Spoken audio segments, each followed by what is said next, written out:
Muy buenas tardes. El Gobierno del Estado de Yucatán, a través del Centro Estatal de Prevención del Delito y Participación Ciudadana, les da la más cordial bienvenida el día de hoy. Como parte de la campaña y en el marco de esta campaña Sin Violencia en Contingencia, agradecemos su presencia y participación en esta conferencia perteneciente a la Jornada de la Prevención de las Adicciones. En esta conferencia vamos a estar de la mano con el doctor Arsenio, quien nos estará impartiendo el tema Impacto Social del Consumo Nocivo del Alcohol. Un tema muy importante y del cual estoy segura que vamos a poder aprender muchísimo. El doctor Arsenio Rosado es médico cirujano por la Universidad Autónoma de Yucatán, es especialista en psiquiatría por la Universidad Nacional Autónoma de México, es el director del Instituto de Salud Mental del Estado de Yucatán y el día de hoy nos va a impartir esta importante plática. Les recuerdo y les invito también a que pueden hacer sus preguntas y dudas que tengan con respecto a este tema en los comentarios y posteriormente a la plática e intervención del doctor Arsenio retomaremos estas preguntas para que él nos pueda ayudar a contestarlas. Y sin más, les agradezco mucho su presencia. Doctor Arsenio, bienvenido. Qué gusto que pueda acompañarnos el día de hoy. Gracias, al contrario, muchas gracias por la amable invitación y para mí es un honor estar con ustedes y más sobre estos temas tan relevantes que vamos a tocar el día de hoy, sobre todo lo que es el impacto social del consumo nocivo del alcohol. Te pregunto si se está ya proyectando en pantalla.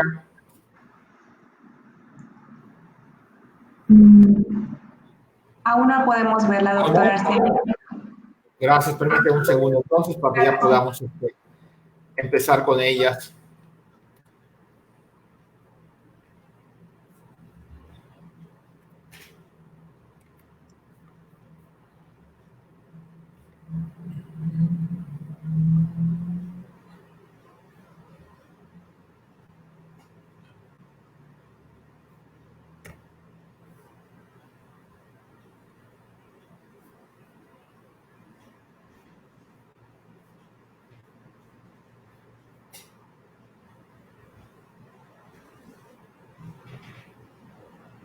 ¿Y está o todavía? Creo que no. Parece que todavía no, doctor Arsenio. No, permíteme entonces saber qué está pasando.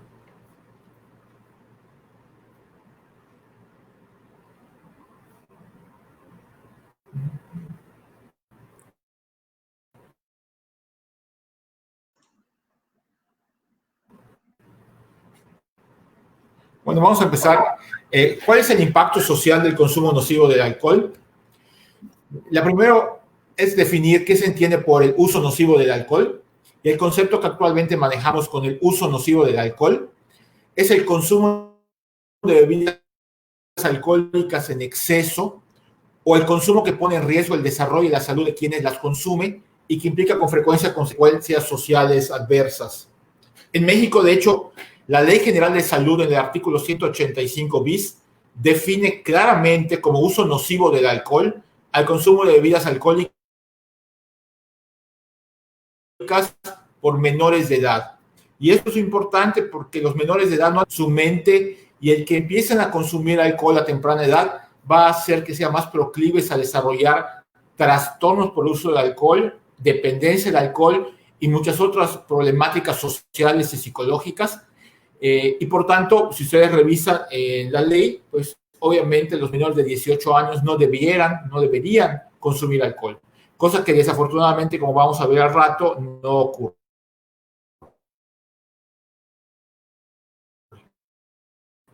También uso un alcohol, ya que puede dar alteraciones al bebé, desde microcefalia, pasando hasta por síndrome de abstinencia cuando dejan de beber las madres al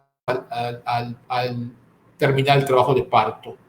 También se entiende como uso nocivo del alcohol el uso de alcohol por personas que van a manejar vehículos de transporte público o vehículos automotores o maquinaria por la gran cantidad de accidentes que se asocian a esto, ¿no? No solamente en cuanto a accidentes viales, sino también en cuanto a accidentes que puede haber por el uso de maquinaria, destrucción de propiedad o muerte incluso.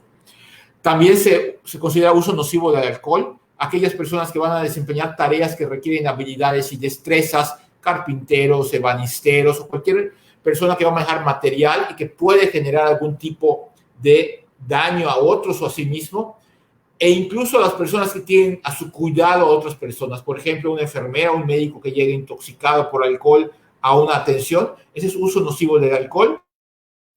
O personas que tengan alguna enfermedad crónica como cáncer, artritis, diabetes, simplemente el consumo excesivo. El alcohol es un poco diferente a los conceptos que manejamos como trastorno por uso del alcohol, que básicamente se refiere al atracón por alcohol, lo que llaman en algunos sistemas de clasificación el abuso de alcohol, o lo que en términos coloquiales se llama como alcoholismo, que en realidad se llama dependencia de alcohol, cuando hay un síndrome claro de dependencia de alcohol que incluye tolerancia, abstinencia, uso excesivo de alcohol a pesar de las consecuencias familiares, laborales, sociales, etcétera, ¿no? Y el uso nocivo de bebidas alcohólicas, aun cuando no tenga alguien un trastorno por dependencia, es uno de los principales factores de riesgo a la salud a nivel mundial, ya que su consumo es un factor de más de 60 enfermedades, es un factor que causa más de 60 enfermedades. Tal vez todos hayamos escuchado de cirrosis hepática, pancreatitis, pero en realidad puede dar miocarditis, demencia por alcohol, puede dar un montón de enfermedades a nivel muscular, renal, cardíaco, pulmonar, etcétera. Y también está implicado con muchos tipos de cáncer. Existen más de 200 condiciones de salud que están relacionadas con el uso nocivo del alcohol. Enfermedades gástricas, del hígado, el suicidio, violencia, accidentes, tuberculosis y VIH, entre otras que tenemos, ¿no? El consumo de alcohol a nivel mundial es un factor que va a impedir alcanzar los objetivos de la Agencia 2030 del Desarrollo Sustentable, y este es un pacto que México firmó precisamente para tener esta sustentabilidad en el desarrollo a nivel mundial con la naturaleza, con el entorno y con nosotros. ¿Por qué? Porque precisamente el uso nocivo del alcohol interfiere en muchos programas sociales y muchas acciones que evitan que se dé prioridad a esta agenda. De hecho, el consumo de bebidas alcohólicas es un problema de salud pública a nivel mundial. Ya desde 1950 ya la OMS lo había definido como una enfermedad, pero ya en términos recientes no solamente es una enfermedad, sino es un problema de salud público real. Y de hecho es uno de los más importantes problemas de salud público en México. Desde el punto de vista de la salud mental, el trastorno por el uso del alcohol, en sus dos acepciones, consumo peligroso, perjudicial, abuso del alcohol o dependencia, es tal vez el problema de salud pública número 1 en salud mental, que se incluye dentro de lo que es las adicciones. Pero también el uso nocivo del alcohol o el consumo de bebidas alcohólicas también es un factor de riesgo para problemáticas que tienen que ver con nuestro tejido social, con nuestro contexto social, ya que se asocia con muchas conductas temerarias, con agresividad que puede derivar en violencia, con accidentes y con problemas familiares. El uso del alcohol, en una metáfora psicoanalítica, dice que el super yo, que es lo que nos mantiene nuestros valores, nuestras creencias, se diluye en alcohol. Es decir, que cuando uno está con consumo de alcohol y uno ya perdió el juicio y el raciocinio porque el alcohol afecta directamente todas las funciones mentales superiores, esto hace que la gente, al no reprimir, al tener una falta de juicio lógico, pues pueda tener conductas como pelear, agredir, etcétera. Nosotros sabemos que gran parte de los homicidios acá en Yucatán y en el mundo, y gran parte de los suicidios, se relacionan precisamente con el consumo de alcohol. Y no necesariamente la gente que tenga una dependencia de alcohol, sino simplemente está presente, por ejemplo, en las autopsias del más del 50% de la gente que se suicida. Junto con la depresión y junto con la violencia, son factores que pueden dar esta problemática. También el alcohol se establece como un agente que precipita violencia, ya sea que desinhibe, e incluso la gente que tiene también violencia en casa, aunque sabemos que es un fenómeno cultural, el alcohol influye mucho en esto. En cuanto al uso de alcohol en menores de edad, también es un problema de riesgo. De hecho, a pesar de que la ley dice que los menores no deben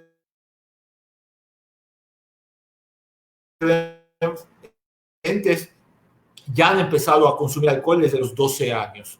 Aunque en México la media de edad de consumo, de inicio de consumo de alcohol son los 17 años, Si nosotros nos vamos a las variables, a la varianza que se va a manejar en ese estándar, un porcentaje fuerte, 30-40% de adolescentes ya en secundaria ya probó al menos alguna vez alcohol. Y esto es un problema porque no solamente puede generar al futuro dependencia de alcohol, sino también una vez que un adolescente o un joven empieza a beber, va a tener problemas escolares como absentismo escolar, bajo rendimiento, peleas, falta de participación en actividades propias de su edad, falta de deseo de hacer ejercicio. El estar desinhibidos y con error de juicio, sobre todo en la adolescencia, pueden hacer que tengan actividad sexual de riesgo, embarazo no deseado, pueden en un momento dado adquirir alguna enfermedad de transmisión sexual, problemas en su crecimiento físico y emocional, ser víctima de violencia física o sexual, mayor riesgo de suicidio, mayor riesgo de homicidio, problemas de memoria, ya que el alcohol afecta el hipocampo, que es una de las zonas que tienen que ver con memoria, y muchas otras fenómenos en esta edad. El consumo nocivo de bebidas alcohólicas en esta pandemia y en ese confinamiento puede también generar conductas de riesgo. La tasa de consumo excesivo, de consumo nocivo es alta, pero con la pandemia los reportes que se están llegando ahorita a través de los estudios que se están haciendo a nivel mundial nos están dando también cuenta que el consumo ha aumentado en muchos lugares, ¿sí? Y esto pues nos va a dar precisamente alteraciones también y problemas en esta pandemia, ¿no? Una persona que está confinada y que consume alcohol, pues va a poner en riesgo a su familia, ya sea que al desinhibir conducta se ponga agresivo o al afectar el juicio del raciocinio no se cuide de la mejor manera en esta pandemia. El alcohol, por tanto, representa riesgos para la salud y riesgos para la seguridad personal y la seguridad familiar, por lo que no se recomienda consumir alcohol en este periodo de confinamiento por la pandemia. Anualmente, de acuerdo a datos de la Organización Mundial de la Salud, se producen más de 3 millones de muertes en el mundo debido al consumo nocivo de alcohol. Es decir, hay 6 muertos por minuto en el mundo por causas atribuibles directamente al consumo del alcohol, lo cual representa 5.3% de todas las defunciones y desde un punto de vista de salud pública serían muertes prevenibles, muertes evitables. Con lo que respecta al grupo etario de 20 a 39 años, que son los jóvenes que trabajan, digamos, la gente que está ahorita a cargo precisamente del futuro de México, de nuestro presente, 13.5% de las defunciones en este grupo de edad son atribuidos al consumo de alcohol, ya sea por accidentes, por lesiones o por violencia. Por tanto, existe esta relación causal muy importante. Otra relación causal que encontramos en el consumo nocivo de alcohol es con las enfermedades y los trastornos mentales y del comportamiento. Sabemos, y de hecho este 15 de noviembre se conmemora el Día Nacional contra el uso nocivo del alcohol a nivel de la Federación, a nivel de la Nación, y precisamente el tema de este año es la relación entre alcohol y depresión, que es una combinación muy difícil, porque la gente deprimida que consume alcohol se agrava y la gente que consume alcohol se deprime. Hoy día hay un concepto que se llama patología y se va replicando. Además de enfermedades no transmisibles y traumatismos, fracturas y de otra índole. Más allá, además de las consecuencias sanitarias que estamos conversando ahorita, el consumo nocivo de alcohol también provoca pérdidas sociales y pérdidas económicas importantes. Es tanta la pérdida económica y social que genera que ni los impuestos que actualmente se cobran sirven para compensar el gasto directo en salud, es decir, las hospitalizaciones, las cirugías, los manejos de fracturas, los manejos que tienen que ver con abstinencia, como las pérdidas económicas que genera el ausentismo laboral, el presentismo laboral y todo lo que tiene que ver con eso. Tanto las personas como las sociedades en su conjunto son afectadas por ese grupo de personas que tienen el uso nocivo del alcohol. La Organización Mundial de la Salud estima que en 2016 existieron alrededor de 2.300 millones de consumidores. Recordemos que somos casi 7.000 millones. O sea, estamos hablando de prácticamente una tercera parte de la población mundial actualmente consume alcohol. y el 18.2% de la población que tiene 15 años ya empieza a consumir alcohol en forma excesiva. Esto nos da pues la visión del problema que viene, que ya está, que ha estado, y siendo las regiones de Europa, las Américas y el Pacífico Occidental donde se encuentra el mayor consumo de alcohol. Si nosotros revisamos en las Américas, en todo lo que la OPS nos dice sobre las Américas, prácticamente consumimos 6.5 litros de alcohol por persona al año, ¿sí? Y ese consumo de alcohol desafortunadamente se inicia alrededor de los 15 años.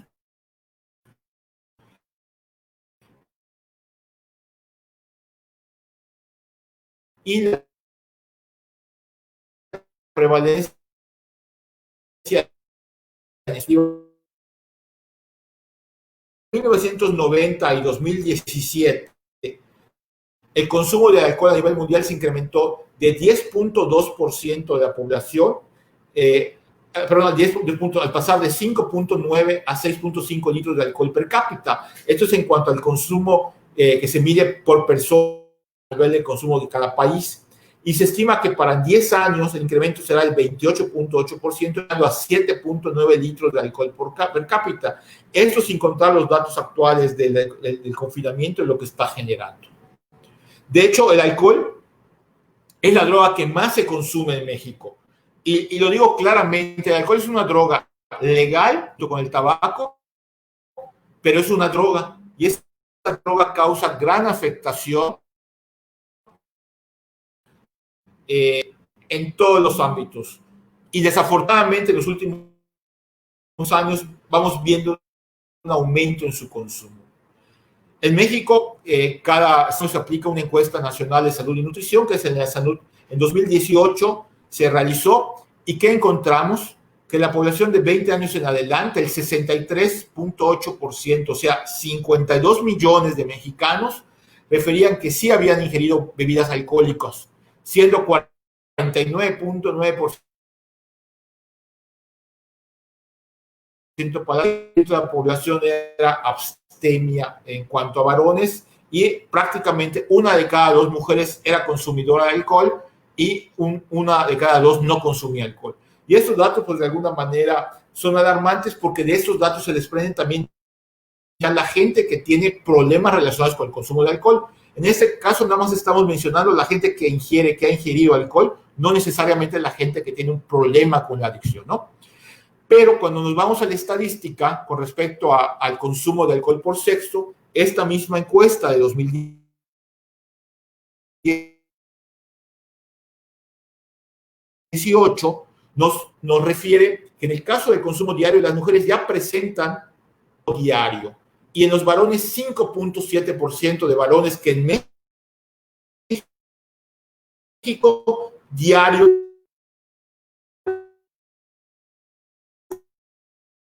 consumen 9.2%.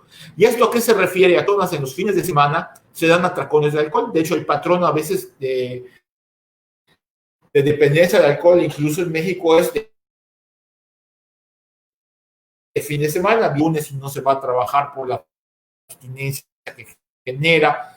Y desafortunadamente del tiempo atrás, ahorita esto ha aumentado. Estamos hablando que uno de cada tres varones semana de consumo. También graves que son chicos de... Disculpe, doctor Arsenio, la interrupción. 12 ha consumido alcohol al menos una vez. O sea, desde 12, 13, 14, 15 que los padres dan. Eso tiene mucho que ver con la promoción que se hace fuerte de campañas de alcohol que dan resultados. Y la misma encuesta en 2016 nos muestra que 35, o sea, uno de cada tres mexicanos de 12 a 65 años consumió alcohol en el último. Doctor Arsenio, disculpe la interrupción, me parece que lo estamos escuchando un poquito entrecortado. Del 2011 al 2016 aumenta el consumo excesivo de alcohol, de 12.3% de la población a 19.8% en 2016, es decir, 1 de cada 5 consumidores de alcohol en México tienen consumo excesivo.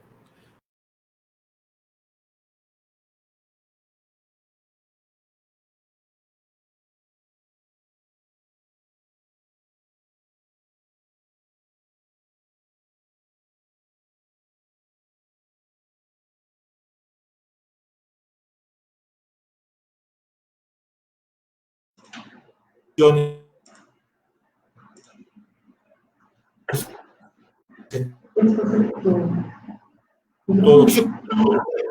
Como dice, prácticamente es casi cumplo 18 y lo primero que hago es empezar a beber, empezar a tomar, si no es que ya empecé antes por permisividad.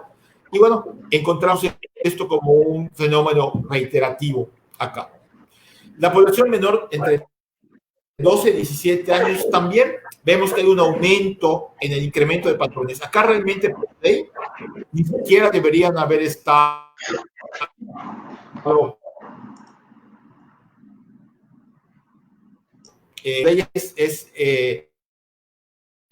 de lo que está escrito, pues entre 12 y 17 años nuestros muchachos acá en México han incrementado el consumo en el último mes, de 2011 a 2016 se duplicó 4.3 y en 2011 hasta 2016 8.3% más.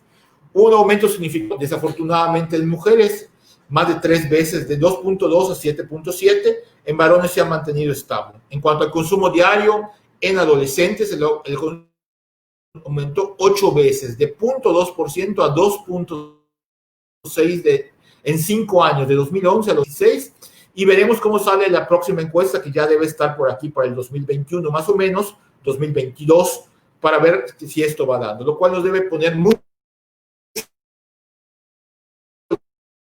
la alerta está generando y sigue generando muchos problemas de tipo social. Importante mencionar que uno de cada 100 menores de edad ya presenta dependencia de alcohol. Mucha gente plantea que la dependencia de alcohol se da después de muchos años de consumo, cuando ya es una enfermedad grave, progresiva, mortal y que es difícil de manejar después de ese tiempo, porque ya sea normalmente la dependencia de alcohol se va dando entre la segunda y tercera década de la vida. Sin embargo, hasta el 1% de la población ya presenta dependencia de alcohol, lo cual pues ya hace que tenga una complejidad mayor el tratamiento. Ya no es prevención, ya no es promoción a la salud, sino ya realmente atención necesaria para este. La preferencia es la cerveza en primer lugar, 40.8% de lo que se vende en México, lo que se consume en México es cerveza, lo cual no quiere decir que sea menos o más. Prácticamente todo se mide en cuanto a gramos de alcohol por copa. Por ejemplo, una cerveza tiene 10 gramos de alcohol, 40.8% de la población consume alcohol, seguida por destilados como brandy, tequila, ron, whisky, coñac o vodka, que tiene el 19.1%, que una onza aproximadamente es lo que tiene un caballito de tequila, una copa de brandy o una medida con la cual se hacen las mezclas con whisky o con ron, tiene 10 gramos de alcohol. En tercer lugar, los vinos de mesa, 8.2%, y finalmente las bebidas preparadas como coolers, cubitas y otras, ¿no? Con un 7%. El esquema, como vemos, sigue siendo preferentemente cerveza, pero no por eso es menos dañina. 10 gramos de alcohol lo tiene cualquiera de estas presentaciones, y el hígado nada más puede metabolizar 10 gramos por hora en la primera vez. Cuando uno mete más alcohol, ese metabolismo se va enlenteciendo y va generando que la gente se intoxique y afecte no solamente hígado, corazón, sino cerebro sobre todo, y altere muchas cosas, ¿no? Con respecto a los problemas relacionados con el consumo de alcohol, la ENCODAT del 2016 se encuentra que la población que ya presenta criterios de dependencia, que el 9.1% de los hombres ya refieren a haber al menos un síntoma ocasionado por el consumo del alcohol, ¿sí? Siendo menores mujeres que varones, y también se refiere que más varones que mujeres al menos han tenido un accidente de tráfico, un accidente, digamos, fuerte ocasionado por bebidas con consumo de alcohol. Hay un concepto que cambia hace unos 20 años. Antes se medía la carga global de enfermedad en cuanto a muerte. Eso ya la carga global de enfermedad se mide en cuanto a morbilidad, en años de vida perdidos saludables. El consumo de alcohol es el cuarto factor de riesgo en la población general, siendo responsable del 6.7% del total de años de vida saludables perdidos a nivel nacional. Y gran parte de lo que se atribuye a esos años de vida saludable perdidos tiene que ver con cómo el alcohol genera suicidio, cómo el alcohol genera violencia interpersonal, cómo genera cirrosis hepática, enfermedades digestivas y otras. Aunado a esto, también hay un gran estigma y una gran discriminación contra los usuarios de drogas que van a hacer que se dificulte su acceso a los servicios de salud y tratamiento, dado que aparte que ya tienen un problema médico, tienen un problema de salud pública, tienen un problema de salud individual, el mismo estigma hace que no busquen ayuda. Por tanto, es importante hablar de los problemas, de los trastornos con relación al consumo de alcohol como algo que puede ser prevenible, evitable, y en caso que ya tenga un problema, pues es un problema que ya implica un trastorno, una enfermedad, que puedo tener yo tratamiento y puedo de alguna manera con un tratamiento adecuado, completo, poder revertir o poder quitar esta dependencia de alcohol o ese trastorno por uso por alcohol. Ahora, más allá de las consecuencias sanitarias, el consumo nocivo del alcohol también provoca pérdidas sociales y económicas importantes, tanto para las personas como para la sociedad en su conjunto. La Organización Panamericana de la Salud, que depende de la Organización Mundial de la Salud, nos menciona que hay 3 millones de muertes al año, 6 muertes por minuto, de los cuales 3/4 parte de estas muertes son de varones y 1/4 parte son de mujeres. Desafortunadamente, antes se pensaba que el alcohol era un problema de varones, hoy día vemos que cada vez más esto se va equiparando.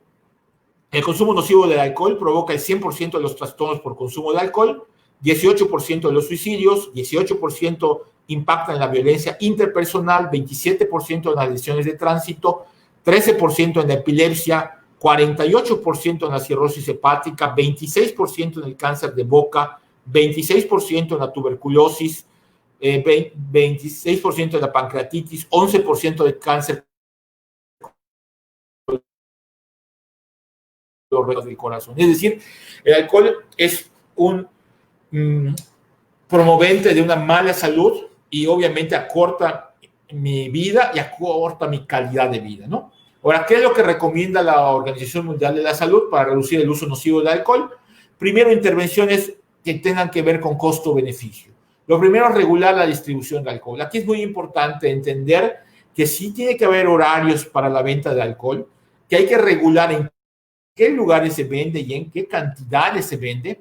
Los países que han tenido éxito en bajar sus tasas de problemas de salud mental y sus tasas de alcohol son países que han regulado precisamente la distribución de alcohol. El otro grave problema que tenemos es la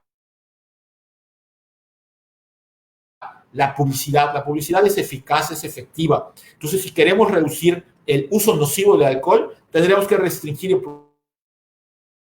prohibir la publicidad, más tasas impositivas para poder de alguna manera compensar también los gastos que genera los problemas de alcohol y que realmente no los cubren los impuestos que pagan, ni con tabaco ni con alcohol.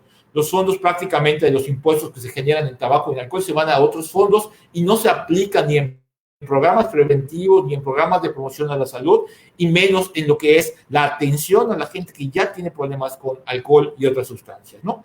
Por lo tanto, también hay que hacer intervenciones claras como prevenir los trastornos de consumo de alcohol, hacer campañas como esta para evitar su uso, hacer tamizajes en las escuelas, hacer tamizajes en la comunidad para poder detectar casos problemáticos o casos que puedan ya estar en riesgo de consumo. Hay muchas escalas como Audit y otras que nos permiten en pocos pasos y en pocos minutos detectar quién tiene un problema y canalizarlo para algún tipo de prevención que tenemos, ¿no? Acá en nuestro estado, pues se puede manejar a través de los CAPAS, los centros de atención primaria en adicciones, a través de esquemas que tenemos en centros de salud. Tenemos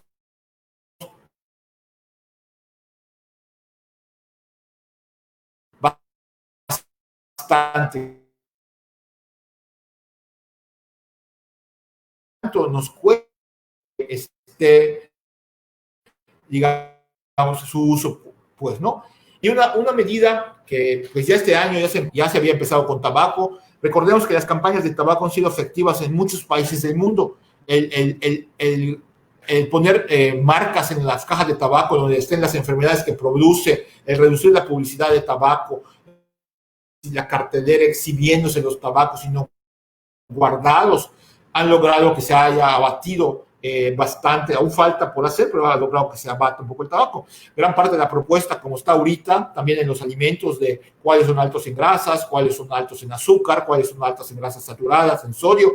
Lo mismo la propuesta que da la OPS es proporcionar información al consumidor en los envases de alcohol, todo lo que puede generar el consumo de alcohol en las botellas de alcohol y todos los costos que puede tener, ¿no?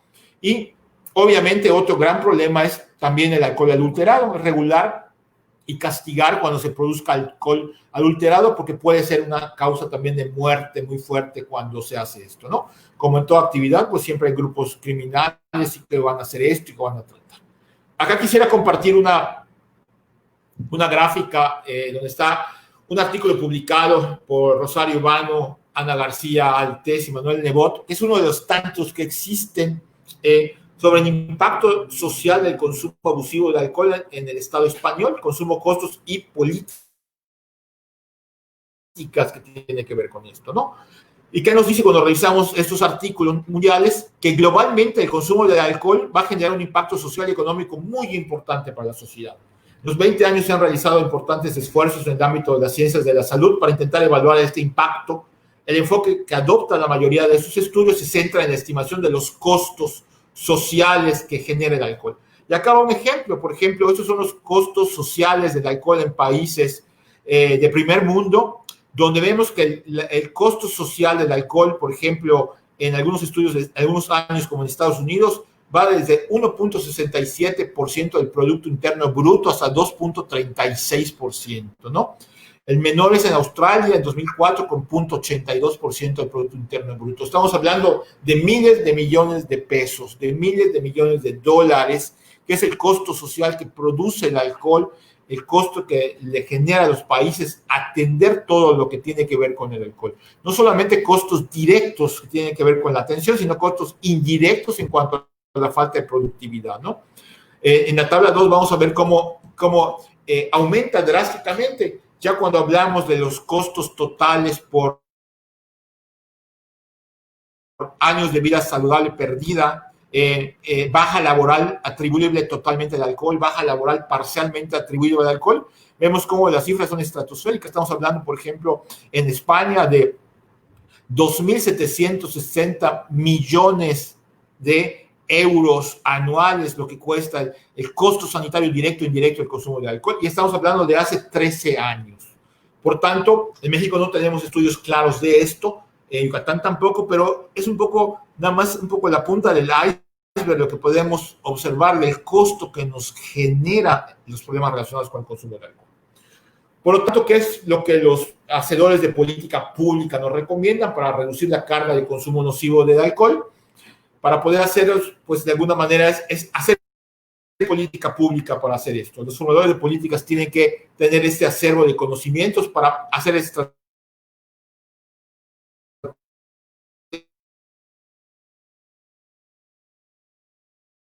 costos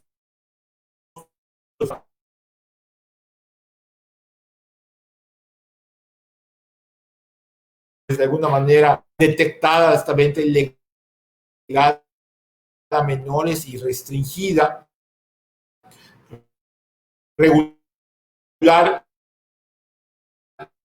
la disponibilidad de permisos de circulación, reducir la demanda mediante mecanismos tributarios de fijación de precios, que la población esté también al tanto de esto. Hay mucha promoción a favor del alcohol, hay mucha publicidad a favor de tomar alcohol cuando lo relacionamos con deporte, con cultura, pero nunca se visualiza lo contrario, todo lo que puede causar el alcohol en la vida personal y familiar y social de nuestro medio, ¿no? La otra política importante es proporcionar tratamiento accesible, ¿sí? Ahorita vemos que ya está la Estrategia Nacional de Prevención de Adicciones vigente en el país. Esperemos que esto se vaya bajando a los estados, a los municipios, precisamente para sensibilizar no solamente al alcohol, sino todas las drogas. Y recordemos que el alcohol es la primera droga de uso en México, la que causa más problemas, incluso por encima de marihuana, cocaína, opioides, etcétera, ¿no? Y establecer protocolos y prevenciones breves para disminuir el consumo peligroso y nocivo de bebidas alcohólicas, ¿no? Ahora, en el plano ya individual, ¿qué consejos podríamos dar? Uno, primero, si hay menores de edad en casa, considere que sus acciones van a ser un modelo de comportamiento para ellos. Esto es importante. Los niños aprenden por comportamiento vicario. Si ven que hay mucha laxitud en el uso del alcohol en la familia, si ven que es algo que es permisivo, si es algo que además se fomenta en la familia, pues obviamente eso va a generar problemas ya de alcohol desde la más temprana edad, ¿no? Nos ha tocado ver en los centros de salud ya niños de 8, 10 años que ya tienen intoxicación alcohólica. Esto, pues, desafortunadamente es negligencia y falta de cuidado paterno. Por lo tanto, el primer consejo es considerar esas acciones como modelo de comportamiento. Los niños aprenden por comportamiento vicario y nomás vean la dimensión del problema. Si 9 de cada 100 mexicanos tienen problema con el alcohol, pues son 9 de cada 100 casas en que esto se puede estar replicando, esto se puede seguir dando, ¿no? Segundo, recuerde que el consumo de alcohol va a afectar pensamientos y emociones. El alcohol en mi cerebro va a cambiar mi manera de pensar y mi emoción. Por lo que mantenernos sobrios nos va a ayudar a estar más alerta, actuar en forma acertada, tomar buenas decisiones para usted y su familia. Si lo vemos esto dentro del concepto actual de pandemia, pues vamos a ver que estar sobrios, el no estar intoxicados, nos va a ayudar a que podamos estar mejor en casa en esta contingencia. Tener siempre presente que el alcohol no es un bien esencial, subrayo, no es un bien esencial, no está en la canasta básica, no es algo que lo necesitemos para vivir.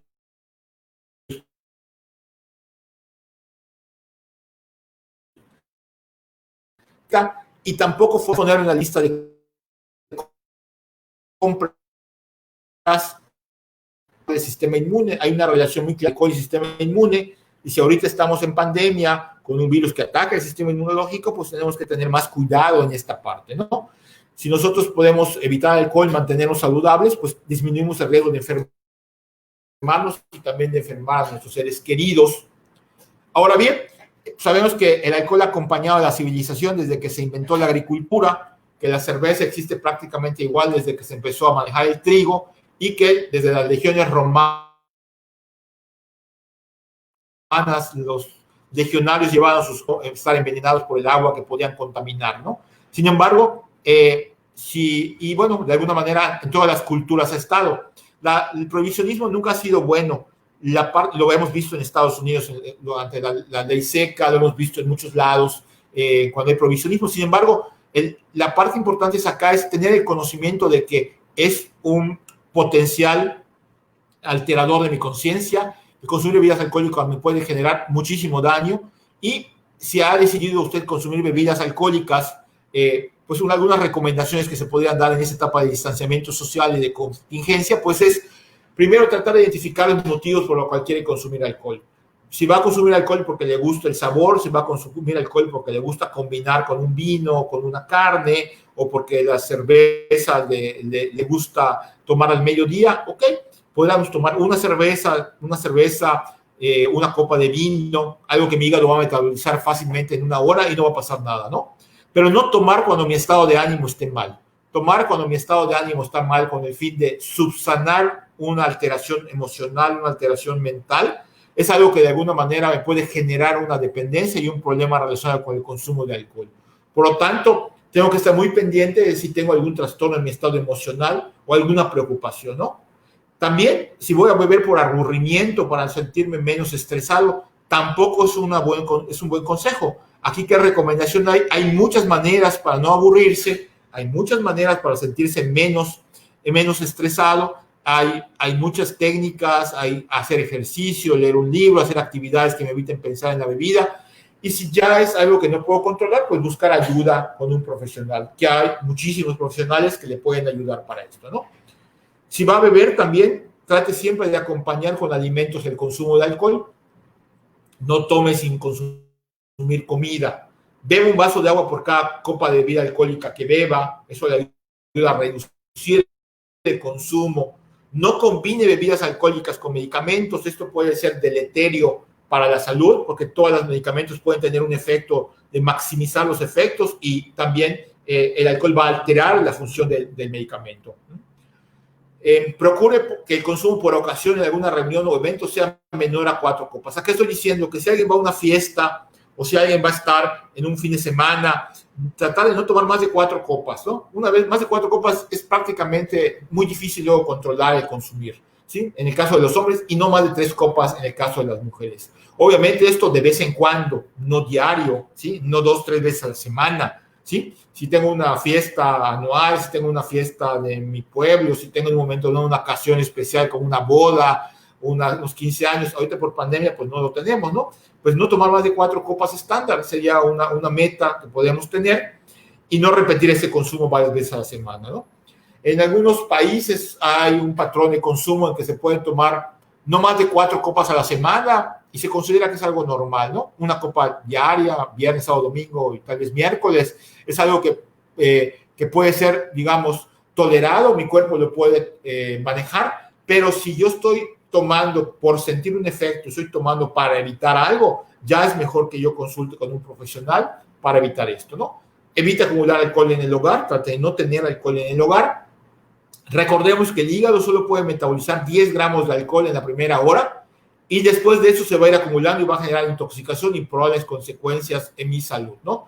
Normalmente, si ustedes ven el alcoholímetro, más de una copa va a salir positivo. ¿Por qué? Porque los niveles que yo alcanzo de alcohol con 2 copas ya me alteran mi sistema nervioso, mi sistema mental. Y esto va a generar consecuencias que pueden ser dañinas, como matar a alguien en un accidente de tránsito, como estrellarme, como tener problemas, ¿no?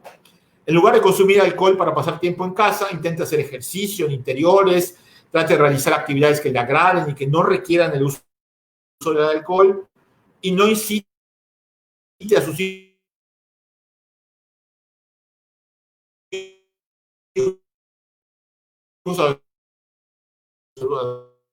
adolescentes, no deben beber alcohol. Mientras más se difiera su uso, va a ser mejor el pronóstico y menos intoxique delante de ellos, porque ellos van a verlo como algo que se normaliza, como algo que se puede hacer, ¿no?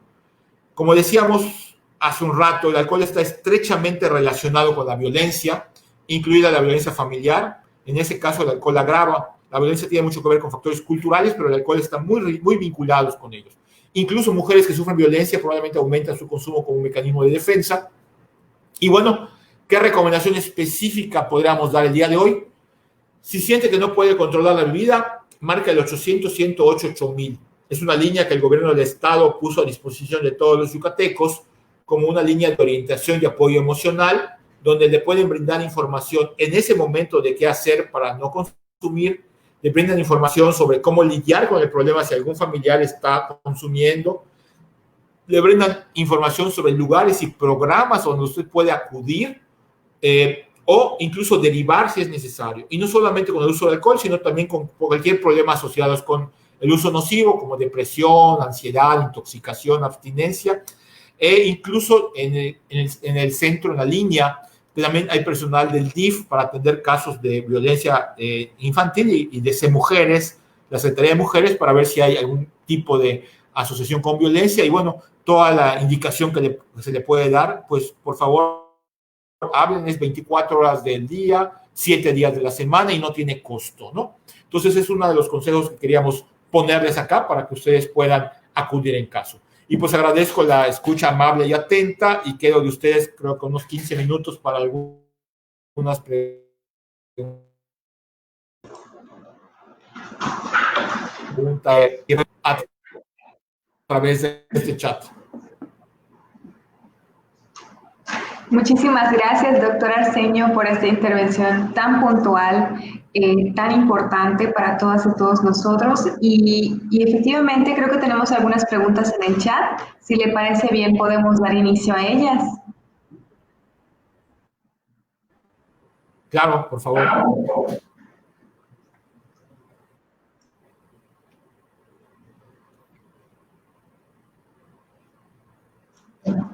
Bien, dice nuestra primera pregunta. Tomar alcohol es parte de nuestra cultura.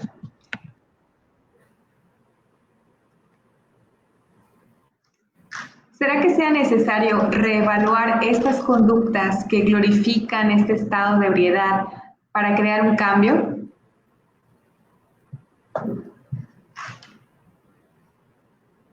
También podemos ver la pregunta ya en pantalla.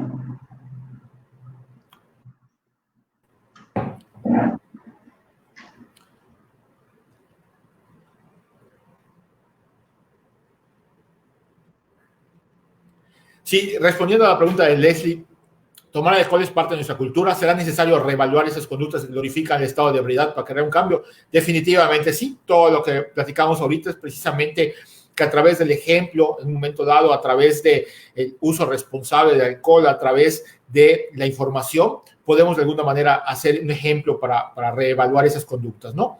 Obviamente sabemos que pues hay mucho interés y mucho dinero involucrado en la industria alcoholera y bueno, pues esto también implica que a veces pues hay que hacer un esfuerzo mayor para tratar de cambiar esa percepción de que beber está bien, de que beber es normal, ¿no? Hay que cambiar muchas conductas en los pueblos. Muchas veces vemos que después de un partido de béisbol o de fútbol sacan las cervezas y hay una cultura que tenemos que cambiar. No tenemos por qué asociar deporte con alcohol, no tenemos por qué asociar bienestar con alcohol. Hay gran parte de la cultura, muchos negocios se tienen que cerrar con alcohol y la verdad es que no es necesario. O sea, tenemos que dejar de pensar así y ser asertivos y expresar, no bebo, gracias, y puedo cerrar un negocio sin ir a una cantina. O no bebo, puedo disfrutar un partido de fútbol o de béisbol y después de allá me puedo ir a mi casa ya relajado y no necesariamente voy a tomar, ¿no? Entonces yo creo que hay que romper esas asociaciones precisamente hablando y promoviendo esto a través de todas las instituciones deportivas, culturales, ¿no? Muchas gracias, doctor. Muy importante, ¿no? Romper con estas creencias que tenemos, ¿no? De que si tenemos que ir a algún lugar, forzosamente tenemos que consumir alguna bebida alcohólica y pues usted ya nos ha clarificado que no es necesario y no tenemos que hacer este tipo de conducta, ¿verdad? Es correcto. Bueno, tenemos otra pregunta.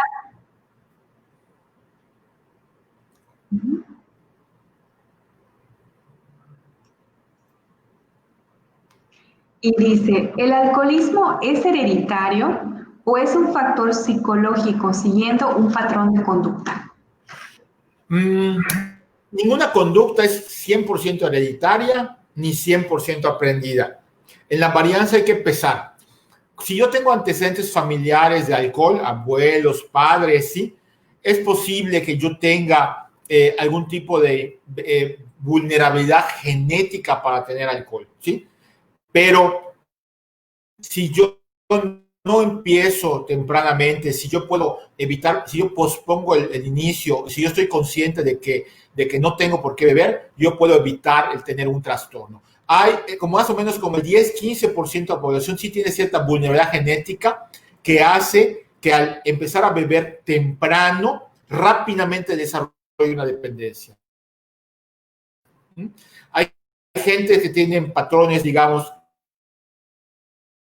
hepáticos de metabolismo muy lento, que hace que si beben, tal vez la primera vez que beban, la segunda les va muy mal, y eso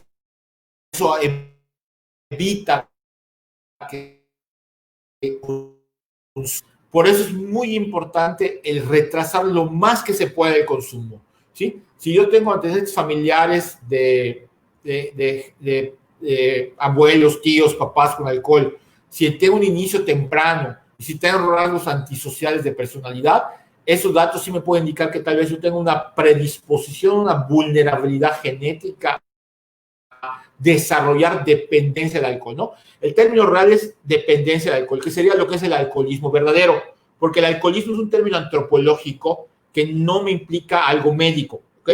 O sea, no existe eso de alcohólico social, o sea, hay quien consume alcohol, consume moderado, consume excesivo, quien tiene atracones de alcohol que se hace consumo peligroso, y en esos tres casos no habría genética, ¿sí?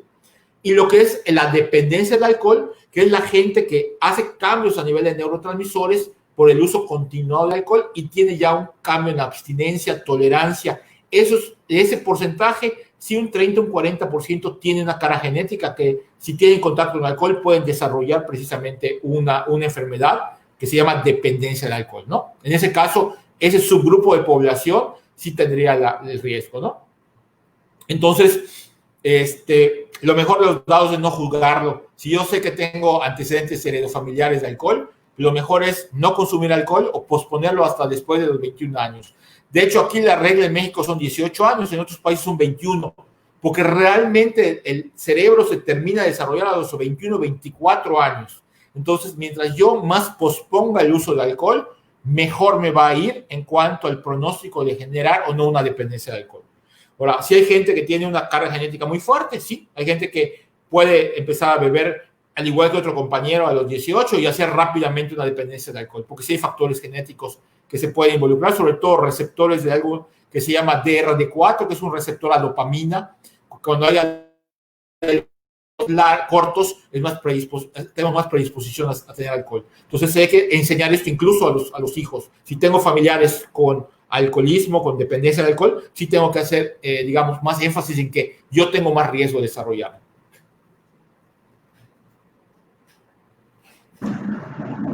Muchas gracias, doctor. Gracias a Saeli por la pregunta. Y también tenemos una pregunta más que nos dice, ¿qué enfermedades están asociadas al abuso excesivo de alcohol? Primero, lo que genera el alcohol, que es, puede generar una cirrosis hepática, puede generar una pancreatitis, puede generar una demencia por alcohol. Las tres son muy peligrosas para la vida y para la función. Puede generar cardiopatía, puede generar alteraciones musculares, puede generar cáncer. Y desde el punto de vista de salud mental, el alcohol se asocia mucho con cuadros depresivos, con episodio depresivo mayor, con trastornos de ansiedad, con estrés postraumático, y tiene mucho que ver también con otros trastornos propios del alcohol. Por ejemplo, el alcohol puede tener delirium tremens. La gente que tiene una abstinencia de alcohol puede tener delirio posterior al alcohol. La gente que consume mucho alcohol también puede tener en un momento dado alucinosis alcohólica, puede alucinar por alcohol. O sea, hace cambios muy fuertes en todas las áreas de mi vida. No solamente trastornos mentales, sino trastornos físicos muy importantes.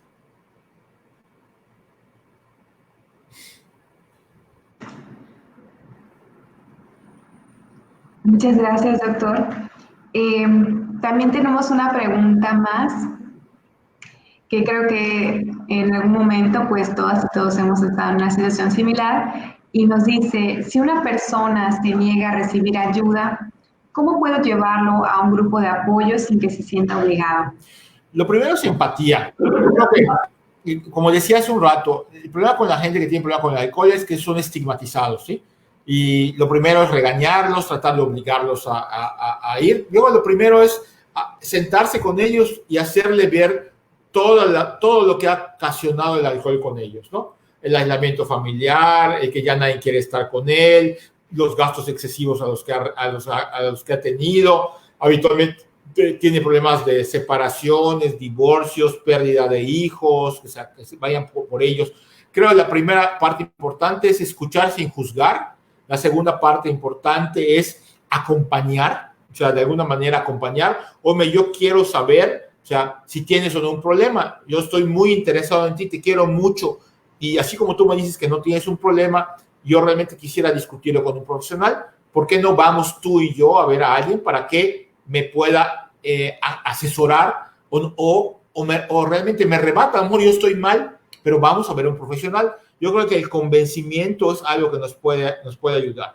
Habitualmente mucha gente llega así, o sea, llega en un momento dado para ver. O sea, a mí no me creas, habla con el psicólogo, habla con el médico, el psiquiatra y platica con él a ver si hay un problema. Y la otra parte importante es decirle, cualquier problema tiene una solución, si no es un problema mal planteado, ¿sí? Si nosotros nos acercamos, hay momentos también de vulnerabilidad donde ellos podrán tener ayuda. Por ejemplo, mucha gente que tiene problemas con alcohol, cuando ya no tiene dinero, va y busca ayuda, ¿sí? En ese momento es un momento, digamos, clave para decir, te voy a ayudar, sí me interesa ayudarte, pero acompáñeme, vamos a ver a un profesionista, ¿sí? Vamos a platicar. Si no quieres tomar tratamiento, no lo tomes, pero vamos a hablar con alguien, ¿no? Habitualmente quien es experto en adicciones sabe cómo llegarle al paciente, al usuario que tiene un problema de alcohol, y es más fácil que pueda convencerlo a que vea, ¿no?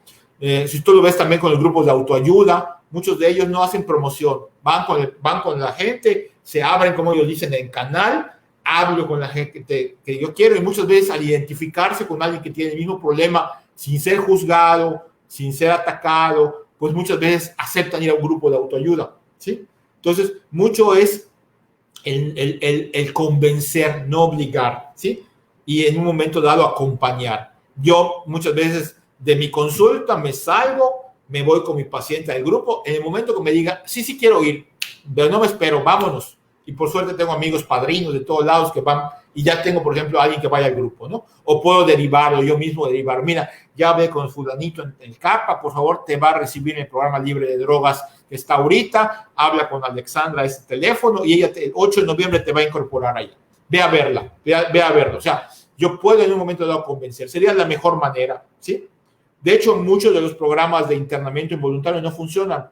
El estar en un programa solamente, digamos, aislado o sin un programa profesional, hace que haya muchas recaídas en este tipo de centros. Entonces, lo mejor es buscar una ayuda que sea integral, completa, profesional, que tenga la parte psicológica, que tenga la parte médica, que tenga la parte familiar, que haya psicoeducación, que haya terapia familiar, aunque sea un familiar que vaya, o un amigo que vaya. Con eso ya podemos establecer redes y conexión, ¿no? Y sí puede dar resultado con esta parte de convencimiento, ¿no? Perfecto, muy valiosa la información, doctor Arsenio. Tenemos una última pregunta ya para ir cerrando esta conferencia del día de hoy. Y nos preguntan también, ¿la terapia es buena para tratar a una persona con dependencia al alcohol? Sí, claro que sí. Es básica, es una parte básica, ¿sí? Y es terapia hay terapias muy focalizadas al tratamiento, ¿no? O sea, yo creo que lo primero es psicoeducación. El paciente debe saber por qué tiene una dependencia al alcohol. Debe saber qué mecanismos cerebrales hacen que él no pueda controlar el impulso. Tiene que entender que hay algo que se llama craving, que es búsqueda, que no depende de él ya, porque ya tiene una enfermedad. Él tiene que saber también que hay distorsiones de mi pensamiento que me generan que yo busque volver a beber. En el momento que yo pueda debatir esas distorsiones, en el momento que yo pueda saber qué es lo que me genera, qué es lo que me dispara, en ese momento puedo hacerlo, ¿no? Hay muchos abordajes terapéuticos, hay varios. Los que se manejan más actualmente el día de hoy son los abordajes cognitivo-conductuales con respecto a la adicción, pero eso se acompaña también siempre de psicoeducación. Es muy importante que conocimiento es poder. Si yo sé que tengo diabetes, mi diabetes tiene que ver con el consumo de azúcar, y si yo hago ejercicio baja, el hecho que yo también sepa qué tengo que hacer para controlar mi alcohol, qué tengo que hacer o con quién tengo que apoyarme, me va a dar esto. Muchos programas además son flexibles, muchos programas tienen que ver también con contratos terapéuticos en una sesión. ¿Qué tiene que ser esto? Que yo hago un contrato con mi familiar, con mi terapeuta, y el paciente es un contrato moral en que yo pongo las pautas. Yo sé que puedo recaer, porque nada más he podido estar 2 semanas en mi vida sin beber. Ok, yo voy a tratar que en la siguiente cita, en 2 semanas, no beba. Pero si tengo ganas de beber, voy a tener una tarjeta de seguridad de saber qué voy a hacer si tengo ganas. Y también tengo que tener ya una propuesta de qué voy a hacer si consumo la primera. ¿Ok? O sea, es todo un arte que se apoya en ciencia, en cómo yo puedo evitar esto, ¿no? O sea, por eso decía, lo primero es quitar el estigma, saber que es una enfermedad y tratar de manejar esto con el compromiso de que yo pueda dejar de beber, ¿no? A veces hay mucha gente que no le gusta manejar pacientes adictos, hay psicólogos que no les gusta manejar pacientes adictos, pero hay psicólogos que son expertos en manejar pacientes adictos. También es muy importante acudir con el terapeuta adecuado, ¿sí? ¿Por qué? Porque la gente que tiene esa capacitación y que tiene esa actitud seguramente va a ayudar a un montón de personas con adicciones. Muchas gracias, doctor Arsenio. Creo que es muy importante esto que usted está comentando, ¿no? De este apoyo que debemos buscar para estas personas también. Y bueno, pues con esto vamos a cerrar la conferencia del día de hoy. No sé si le gustaría agregar algo más para cerrar. Pues muchas gracias por su fina atención y bueno, saber que hay solución. Y lo mejor sería, pues, hacer lo que llaman normalmente prevención primaria, es de alguna manera tratar de que nuestros hijos, nuestros menores, nuestros adolescentes no consuman alcohol hasta después de los 18, 19 años. Sería una primera recomendación, ¿no? O sea, no pensar que está bien que tome una gotita de alcohol o conmigo tome la primera. No, posponer lo más que yo pueda.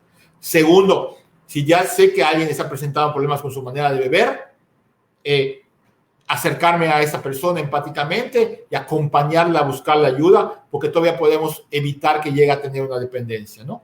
Tercero, predicar con el ejemplo. Yo creo que si yo tengo un problema con el alcohol, yo debo tratarme para que luego yo pueda tratar a mi hijo, ¿no? O sea, si quiero llevar a mi hijo a que vaya y yo tengo un problema, creo que lo primero es que yo tengo que predicar por el ejemplo, ¿no? Y cuatro es perder el miedo a pedir ayuda. O sea, quitar ese estigma. No me van a etiquetar de alcohólico, no me van a etiquetar de drogadicto. Soy una persona que tiene un trastorno y como cualquier trastorno lo puedo yo manejar y remediar. Y ya en la terapia uno se pone de acuerdo. Hay gente que va a ir con la manera de decir, no, doctor, pero yo la verdad es que no quiero dejar de beber en mi vida. ¿Ok? Hay esquemas que pueden ayudarte a que no sea así. Hay esquemas más rígidos que dicen que tienes que estar en sobriedad toda la vida. O sea, hay de todo. La parte importante es que la persona acuda y seguramente ahí va a buscar ayuda. Entonces, simplemente piden ayuda, es válido, no hay que ser machistas cerrados de que no buscamos ayuda a los varones, porque es un problema, aunque ha aumentado enormemente en mujeres, es un problema todavía predominantemente de varones. Entonces, ciertamente yo puedo pedir ayuda, yo puedo canalizar y manejar mis emociones sin alcohol, pero tengo que tener la habilidad, alguien me tiene que enseñar las herramientas para que yo tenga esa habilidad. Y claro que se puede. Excelente, doctora Arsenio. Muchas gracias por esta información tan puntual, tan importante y pues que estoy segura que a muchas personas les va a resultar muy valiosa también. Y pues finalmente agradecer al Gobierno del Estado de Yucatán, al Centro Estatal de Prevención del Delito y Participación Ciudadana y a la Secretaría de Salud del Estado de Yucatán por acompañarnos en estas jornadas para la prevención de las adicciones como parte de la campaña Sin Violencia en Contingencia.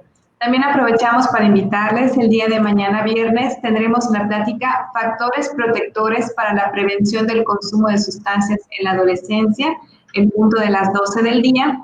Y también tendremos un taller llamado Estrategias de Intervención para la Prevención y Atención de las Adicciones a las 5 de la tarde. Esperamos contar con su presencia para estas actividades. Doctor Arsenio, nuevamente muchísimas gracias y que tengan todos una excelente tarde. Gracias. Así sea.